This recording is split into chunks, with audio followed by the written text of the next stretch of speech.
السلام علیکم ورحمۃ اللہ وبرکاتہ. عن عمر بن الخطاب رضی اللہ عنہ قال بینما نحن عند رسول اللہ صلی اللہ علیہ وسلم ذات یوم اذ طلع علینا رجل شدید بیاض الثياب شدید سواد الشعر لا يرى عليه اثر السفر ولا يعرفه منا احد حتى جلس الى النبي صلى الله عليه وسلم فاسند ركبتيه الى ركبتيه ووضع كفيه على فخذيه وقال يا محمد اخبرني عن الاسلام فقال رسول الله صلى الله عليه وسلم عن الاسلام ان تشهد ان لا اله الا الله وان محمد رسول الله وتقيم الصلاه وتؤتي الزكاه وتصوم رمضان وتحج البيت ان استطعت اليه سبيلا. قال صدقت. قال فعجبنا له يسأله ويصدقه.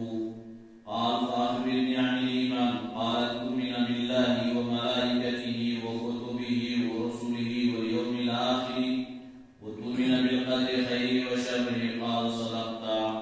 قال فأخبرني عن الإحسان. قال أن تعبد الله كأنك تراه فإن لم تكن تراه فإنه يراك. قال فأخبرني عن الساعة.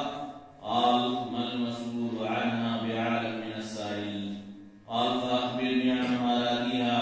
قال أن تلد الأمة ربتها وأن ترى الغفاة العراة العالة رعاء الشاة يتداولون في البنيان. ثم انطلق فلبثت مليا ثم قال لي يا عمر أتدري من السائل؟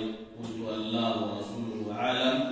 قال فإنه جبريل أتاكم يعلمكم دينكم. رواه مسلم. محترم و معزز سامعین کرام، گزشتہ دروس میں حدیث جبریل کے تعلق سے کچھ باتیں ہوئی تھیں اور جبریل علیہ السلام نے اللہ کے رسول صلی اللہ علیہ وسلم سے اسلام اور ایمان کے بارے میں پوچھا تھا.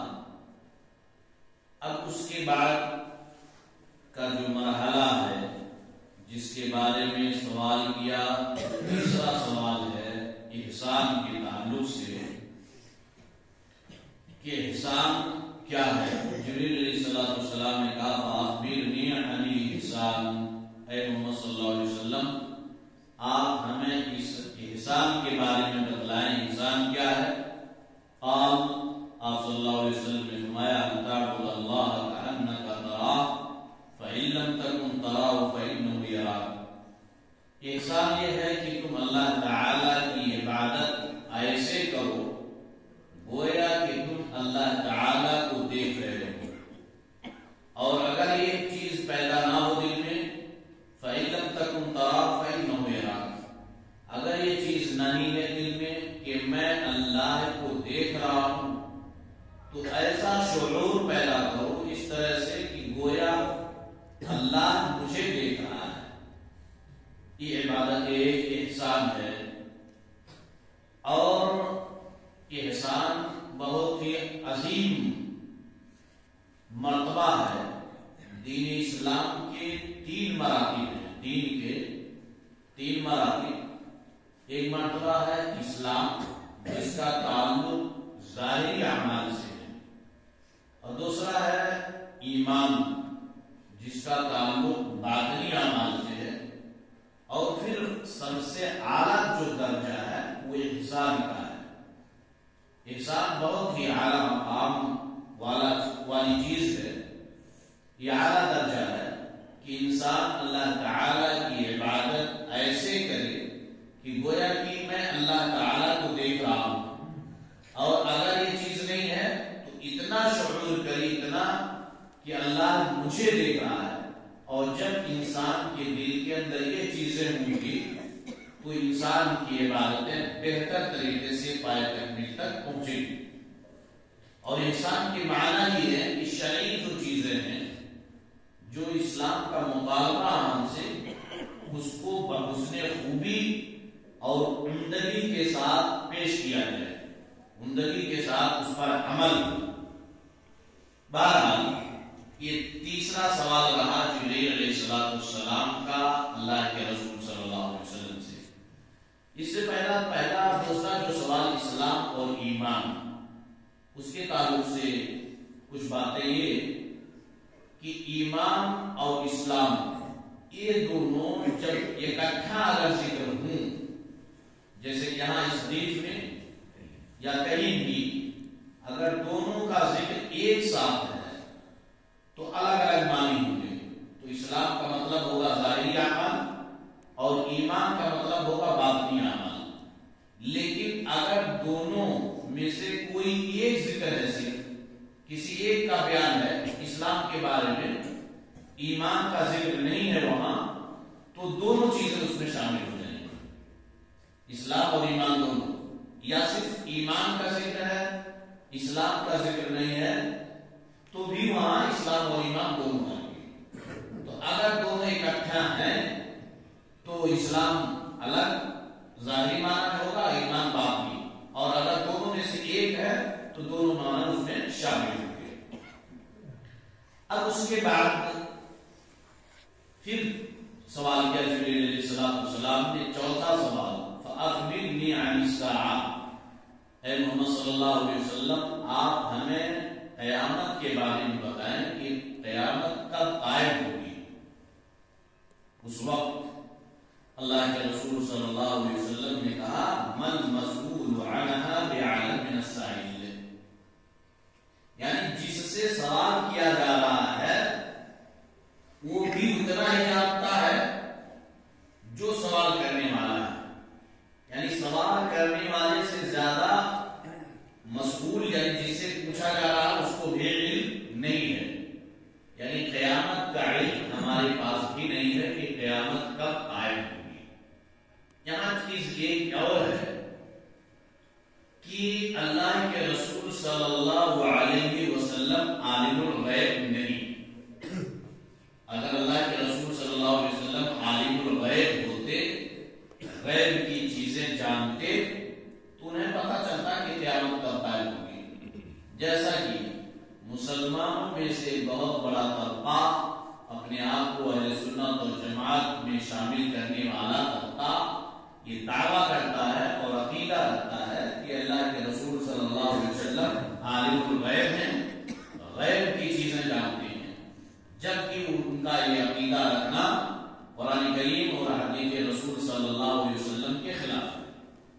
یہ چیز واضح ہے اس حدیث سے کہ من مسئول عنہا بعالم من السائل، کہ اللہ کے رسول صلی اللہ علیہ وسلم بھی اتنا ہی جانتے ہیں، میں بھی اتنا جانتا ہوں جتنا آپ جانتے ہیں، یعنی قیامت کا علم کب قائم ہوگی قیامت اللہ کے علاوہ اور کوئی نہیں جانتا ہے، جیسا کہ قرآن کریم میں ہے کہ 5 ایسی چیزیں ہیں جن کا علم صرف اللہ تبارک و تعالیٰ ہی کو ہے۔ اور اس کے بعد پھر جبریل علیہ السلام نے کہا کہ جو قیامت کے بارے میں نہیں جانتے ہیں کہ کب قائم ہوگی تو بتائیں، فَأَخْبِرْنِي عَنْ عَلَامَاتِهَا، آپ ہمیں قیامت کی نشانیوں میں سے کچھ نشانیاں بتائیں۔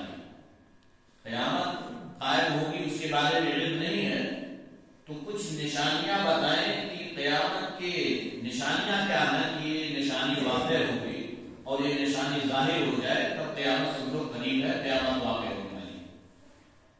قیامت کے جو علامات ہیں، جو نشانیاں ہیں، اس کی 2 قسمیں، ایک صغرا اور ایک کبرا، ایک صغرا اور ایک کبرا، چھوٹی نشانیاں اور بڑی نشانیاں۔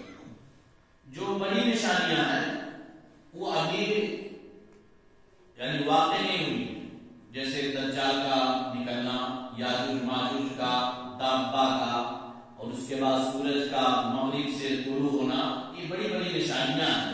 عیسیٰ علیہ السلام کا نزول دنیا پر، اور یہ نشانیاں ابھی نہیں۔ لیکن جو چھوٹی نشانیاں ہیں وہ اللہ کے رسول صلی اللہ علیہ وسلم کے دور ہی سے شروع، اور قیامت کے قریب ہونے کی سب سے بڑی نشانی ایک حساب سے دیکھا جائے کہ قیامت قریب ہے، نبی پاک صلی اللہ علیہ وسلم کا آخری نبی ہونا۔ کیونکہ اگر قیامت بہت دور ہوتا تو آدم کے بعد اللہ کے رسول صلی اللہ علیہ وسلم کے بیچ میں سارے انبیاء کرام آئے، لیکن سب سے آخر میں یعنی گویا کہ اب ان کے بعد کوئی نبی آئے گا ہی نہیں، اور حقیقت ہے خاتم النبیین ہے نا، یہ سب سے بڑی ایک نشانی ہے کہ قیامت قریب ہے۔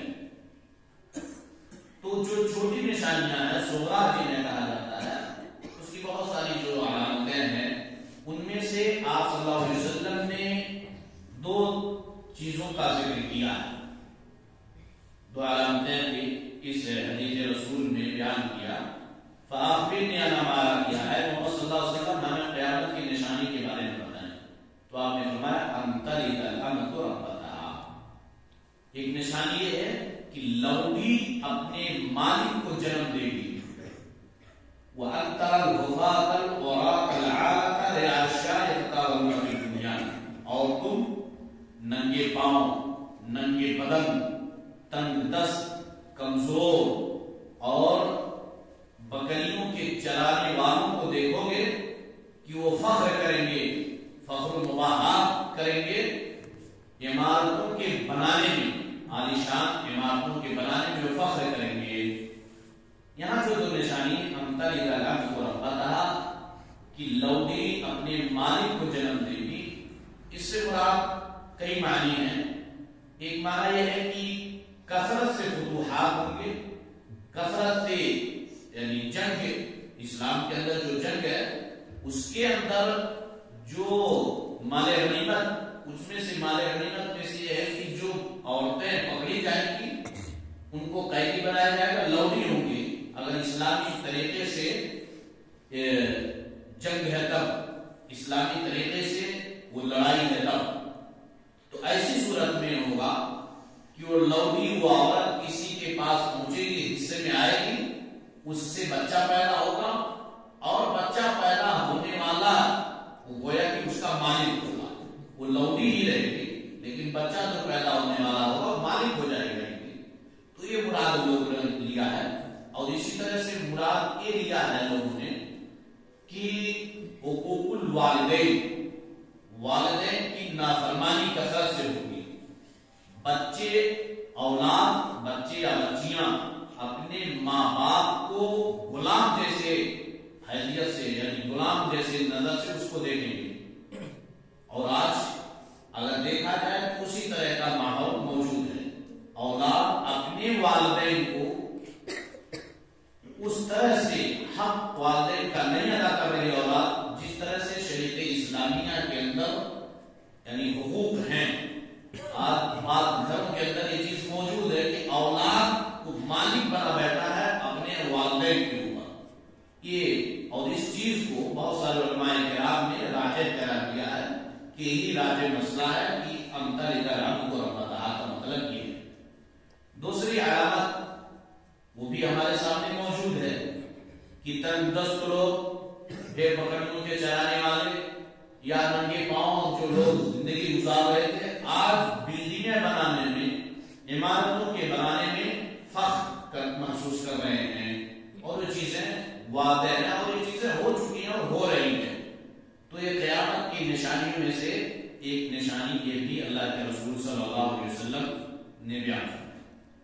اب اس کے بعد ثم انطلق، پھر وہ چلے گئے، یعنی جو آئے تھے جنہیں صحابہ کرام پہچانتے نہیں تھے، جبریل علیہ السلام جو انسانی شکل میں، وہ چلے گئے۔ چلے جانے کے بعد فلبثت ملیا، تھوڑی دیر ٹھہرے ہم لوگ، ثم قال لی، پھر مجھ سے کہا اللہ کے رسول صلی اللہ علیہ وسلم نے، یا عمر، اے عمر، اتدری من السائل، کیا تم جانتے ہو کہ وہ سوال کرنے والا کون تھا؟ انہوں نے کہا قلت اللہ ورسولہ عالم، میں نے کہا اللہ اور اس کے رسول زیادہ بہتر جانتے ہیں۔ یہاں دو چیزیں یہ ہے کہ پہلی چیز یہ ہے کہ اگر انسان کو کوئی علم نہ ہو کسی بارے میں تو وہ فوراً کہہ دے کہ میں نہیں جانتا ہوں، یا اللہ تبارک و تعالیٰ جانتا ہے۔ اب اللہ اور اس کے رسول جانتے ہیں، اس کے بارے میں آج اس وقت آپ صلی اللہ علیہ وسلم کے دنیا سے جانے کے بعد کرنے کی ضرورت نہیں، صرف اللہ تبارک و تعالیٰ ہی جانتا ہے، کیونکہ اللہ کے رسول صلی اللہ علیہ وسلم نہ تو غیب کا علم رکھتے تھے نہ جانتے، اور آپ کی اس دنیا سے جانے کے بعد امت میں کیا چیزیں پیش آ رہی ہیں اس کا بھی علم نہیں ہے۔ جیسا کہ دوسرے حدیث میں کل قیامت کے دن جب میدان محشر میں لوگ حوض کوثر پر جائیں گے، پیش ہوں گے، اور اللہ کے رسول صلی اللہ علیہ وسلم حوض کوثر سے اپنی امتیوں کو پلائیں گے، پانی پلائیں گے، اس وقت بہت بڑی جماعت ہوگی جو آئے گی کہ اللہ کے رسول صلی اللہ علیہ وسلم سے میں پانی پی لوں۔ اس وقت پردہ حائل ہو جائے گا، روک دیا جائے گا ان لوگوں کو، جبکہ اللہ کے رسول صلی اللہ علیہ وسلم کی امتی، تو اللہ کے رسول صلی اللہ علیہ وسلم کہیں گے کہ نہیں بھائی وہ ہمارے امتی ہیں، ان کو آنے دو۔ تو اللہ کے رسول صلی اللہ علیہ وسلم سے کہا جائے گا کہ آپ نہیں جانتے ہیں کہ ان لوگوں نے آپ کی وفات کے بعد دین میں کتنی بدعتیں ایجاد کی ہیں۔ تو یہاں بھی یہ ثابت ہے کہ اللہ کے رسول صلی اللہ علیہ وسلم عالم الغیب نہیں ہیں، اور آپ اپنی وفات کے بعد دنیا میں کیا کچھ ہو رہا ہے، امتی کس طرح سے فتنے فساد پھیلا رہے ہیں، بدعتیں ایجاد کر رہے ہیں، اس کا بھی علم آپ کو نہیں ہے۔ اگر ہوتا تو وہ چیزیں پوچھنے کی ضرورت نہیں پڑتی۔ اس لیے آج اس دور میں اگر کوئی نہیں جانتا ہے سوال کرنے پر تو کہتے کہ اللہ تبارک و تعالیٰ ہی زیادہ بہتر جانتا ہے۔ اور ایک چیز یہ ہے کہ آدمی کو اگر کوئی چیز نہ سمجھ میں آئے فوری طور پر اس کو اہل علم سے پوچھنے کی ضرورت ہے، جیسے کہ قرآن کریم میں فَاسْأَلُوا أَهْلَ الذِّكْرِ إِن كُنتُمْ لَا تَعْلَمُونَ۔ اب اس کے بعد اللہ کے رسول صلی اللہ علیہ وسلم نے بتایا قال فَإِنَّهُ جِبْرِيلُ أَتَاكُمْ يُعَلِّمُكُمْ دِينَكُمْ، کہ یقیناً یہ جبریل تھے جو صرف تمہیں تمہارے دین کو بتانے کے لیے آئے تھے۔ یہ حدیث جبریل بہت ہی جامع اور معنی حدیث ہے، اور اس حدیث کے تعلق سے شروع میں پہلے درس میں چیزیں آ چکی ہیں کہ اس حدیث کی کیا فضیلت ہے، اور اس حدیث کے اندر بہت سارے فوائد ہیں۔ ان میں سے تو ایک فائدہ یہ بھی ہے کہ انسان جب بھی کوئی چیز نہ جانے وہ یعنی اہل علم سے پوچھنے کی ضرورت ہے، اور جس سے سوال کیا جا رہا ہے اس کے اوپر بھی ضروری ہے کہ اگر اس چیز کے بارے میں جانکاری نہیں ہے فوری طور پر کہہ دے کہ اللہ تعالیٰ زیادہ جانتا بہتر، یا مجھے اس کا علم نہیں ہے۔ یہ نہیں کہ کوئی اپنے طرف سے بغیر علم کے کوئی چیزیں پیش کر دے اور اس پر انسان عمل کرنے لگے تو خود بھی گمراہ ہوگا اور عمل کرنے والوں کو بھی گمراہ کرے گا۔ اس طرح سے اس حدیث کے اندر بہت ساری چیزیں بیان کی گئی ہیں جس میں ایمان اور اسلام اور انسان کے تعلق سے چیزیں ہیں جو کہ بہت ہی جامع حدیث ہے، اور اس میں سائل یعنی سوال کس طرح سے کیا جائے، اس کا آداب کیا ہے، اور اس کے بعد جس سے سوال کیا جا رہا ہے وہ جواب کس طرح سے دے، وہ ساری چیزیں موجود ہیں۔ علامات قیامت کے تعلق سے چیزیں ہیں، اور قیامت کب واقع ہوگی اس کا علم اللہ کے رسول صلی اللہ علیہ وسلم کے پاس نہیں ہے، اور اسی طرح سے ایمانیات میں بہت ساری چیزیں ہیں جو بہت تفصیل طلب ہے کہ ایمان میں عمل ایمان میں داخل ہے کہ نہیں ہے، وہ دوسرا موضوع ہے۔ بعد ہمیں ایک چیز یاد رکھنی ہے کہ حدیث جبریل بہت ہی جامع اور معنی حدیث ہے۔ یہ حدیث جبریل کے اندر اسلام، ایمان، انسان کے تعلق سے جتنی بھی چیزیں ہیں یعنی ظاہری اور باطنی عمل سب کا تذکرہ ہے، اور انسان جو اہم مرتبہ ہے دین کا، تین مراتب میں سے ایک اہم مرتبہ ہے، وہ انسان پر توجہ دینے کی ضرورت ہے، اور انسان بغیر اخلاص کے نہیں ہو سکتا، اور اس لیے عمل میں اخلاص کی اہمیت ہے۔ کوئی بھی ہمارا عمل اگر اخلاص سے خالی رہا تو عمل اللہ تعالیٰ کے ہم مقبول نہیں ہوگا، ریاکاری میں شمار ہوگا، اور ریاکاری شرک میں۔ اللہ تبارک و تعالیٰ سے دعا ہے کہ اللہ تبارک و تعالیٰ جس طرح سے ہم لوگوں نے حدیث جبریل کے مختصراً شرح اور کچھ چیزیں قرآن کریم اور حدیث رسول صلی اللہ علیہ وسلم کی روشنی میں سنی ہیں، الہ العالمین ہم سب کو عمل کی توفیق عطا فرما، اور عمل کے بعد ہمیں اس توفیق دے کہ ہم دین اسلام کی تعلیمات کو اوروں تک، دوسروں تک پہنچا سکیں۔ الہ العالمین، جب ہمارا خاتمہ ہو تو کلمہ توحید لا الہ الا اللہ محمد رسول اللہ پر ہو۔ اقول قولی ھذا استغفر اللہ لی ولکم ولسائر المسلمین فاستغفروہ انہ هو الغفور الرحیم۔ والسلام علیکم۔